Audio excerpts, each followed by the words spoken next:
Oh, I'm finally going to go through with it. I'm almost 40 years old and I'm finally getting evaluated for autism and ADHD. Why? Why now, you ask? Because, well, I'm kind of tired of trying to read something 3 times in a row and still not remember, what the hell I just did. I'm tired of hearing my own voice narrating all my thoughts like a broken audiobook at 2 times speed. And I'm tired of feeling like like I'm smart enough to do the work, but never together enough to actually show it. And it's about deciding to get evaluated for autism and ADHD as an almost 40-year-old. And why it took me this long to stop pretending I could just try harder or try to push through it.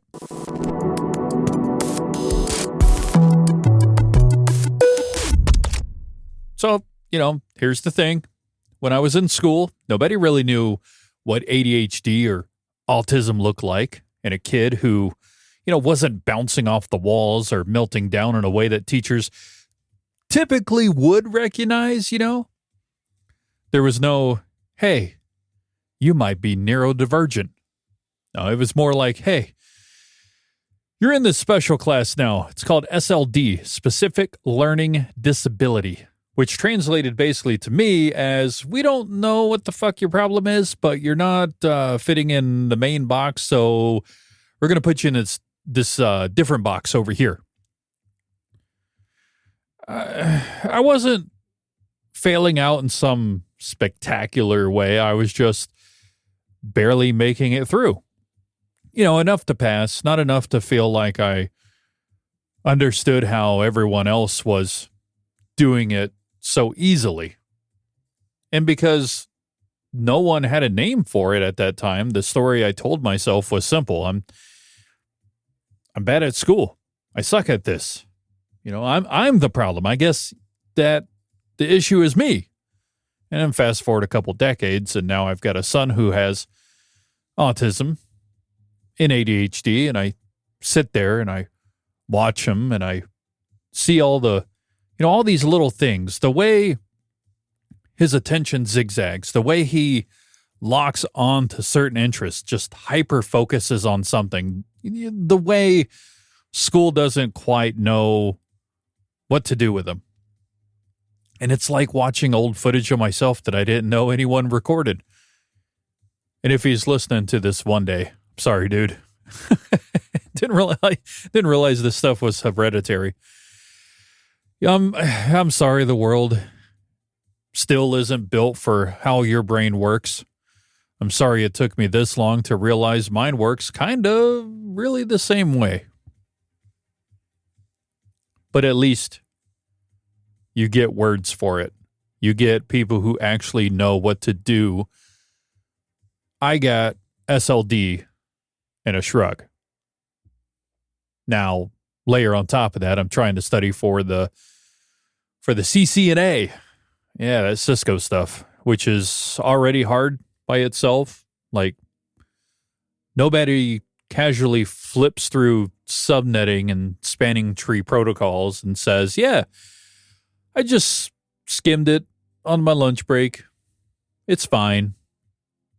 But try doing that level of technical study with a brain that's running 8 radio stations worth of noise at any given time. I sit down with the book or the video or the lab, and I swear, man, it's like, okay, focus. We're learning OSPF. We're adults. We can do this.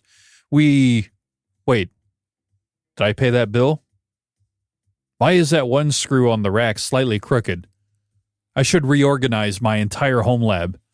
I wonder if I said something weird in that meeting 3 weeks ago. Oh, crap, I probably did. Wait, what were we doing? Oh, right, OSPF. You do that enough times and it stops being funny and starts being really, really freaking exhausting. It starts to feel like, less like I'm a little distracted and more like, there is actually something different about how my brain handles input and focus and memory, and pretending it's just a discipline issue.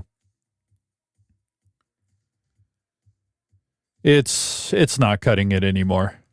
The moment it shifted for me was weirdly kind of quiet. If you think about it, it wasn't some rock bottom. Nobody yelled at me.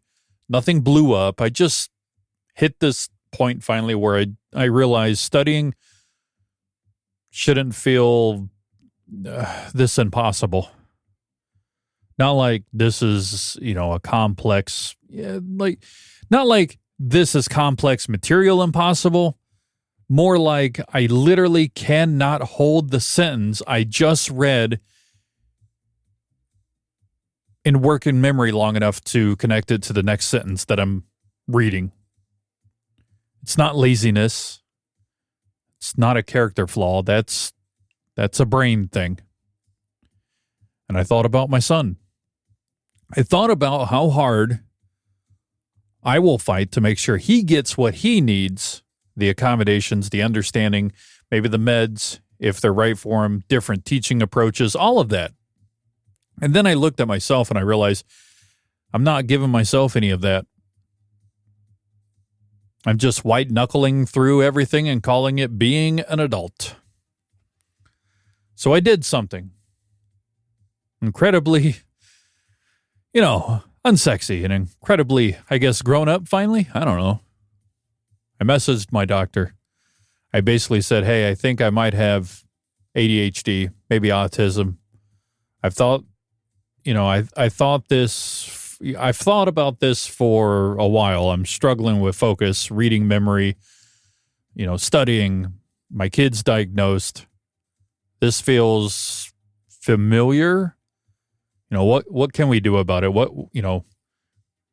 Is this something I can get evaluated for and checked out? And instead of telling me to drink more water or download yet another focus app, she said, yeah, let's send you to a psychiatrist and get you evaluated. That's it. No drama, no judgment, no, you're too old for that. Just, yeah, we can look into that. And that simple, we can look into it, flip the switch. Because now it's not just me banging around in my head, wondering if I'm making any of this up, wondering if I'm just being overly dramatic or lazy. Now it's on the calendar. Now there's an actual process happening. Now there's a chance that instead of silently fighting my own brain every single damn day, I might get some help. Am I nervous about it? Yeah, sure. Part of me worries they'll just say, nah, you're fine. You're just tired. And I'll walk out feeling like I wasted everyone's time. Another part of me worries they'll say, yes, you have ADHD and maybe autism, and then I'll have to sit with the grief of, cool, so I went almost 40 years thinking I was just broken for no reason. But here's the thing.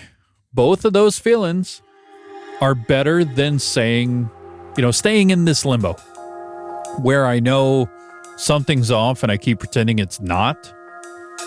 They say, no, it's not ADHD or autism. Then okay, we keep investigating, I guess. Maybe it's anxiety. Maybe it's something else. But at least I'm not trying to self-diagnose in a vacuum. If they say, yes, it is, then I got options. Maybe meds, maybe different strategies for studying, maybe language to explain to other people why I am the way I am instead of just blaming it on being scatterbrained or whatever. And honestly, maybe the biggest thing is just permission. Permission to stop beating myself up for not being built like the imaginary ideal student or employee or person, whatever, that I've been chasing since elementary school. The wild part is realizing how much of my life has been shaped by not having this language, being put in quote unquote special classes. You're special. Where the label didn't actually explain anything, it just separated me from the rest of the group. Thinking I was lazy instead of overwhelmed, thinking I was stupid instead of unsupported, thinking I was undisciplined instead of undiagnosed.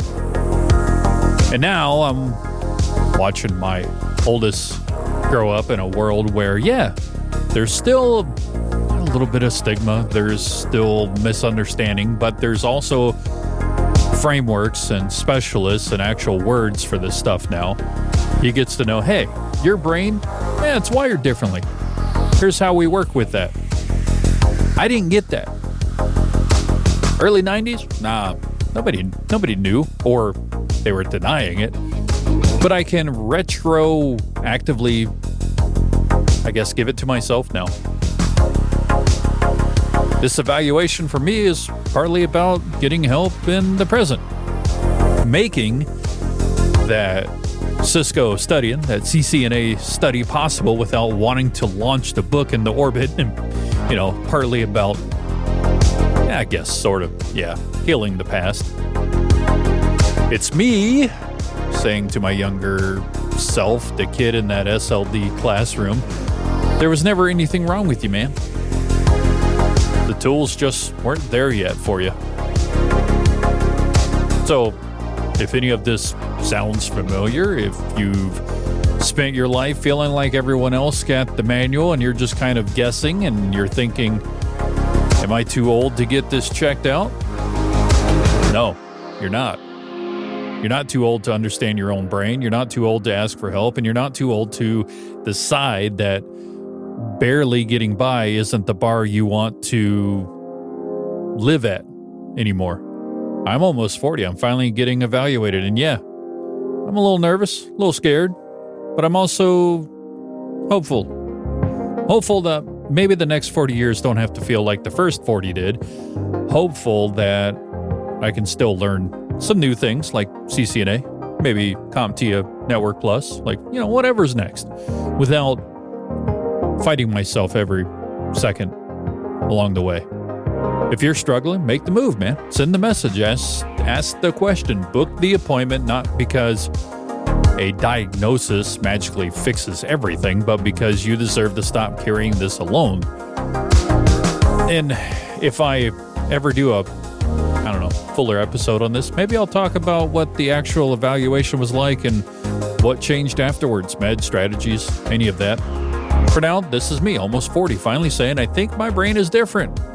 I want to understand it. I'm going to get some help. Follow me on Instagram and Threads if you want, at tylerwoodward.me. Also visit tylerwoodward.me for past episodes, show notes, all the links to all the things. That's where you can find everything about the Tyler Woodward Project. I'll catch you next time.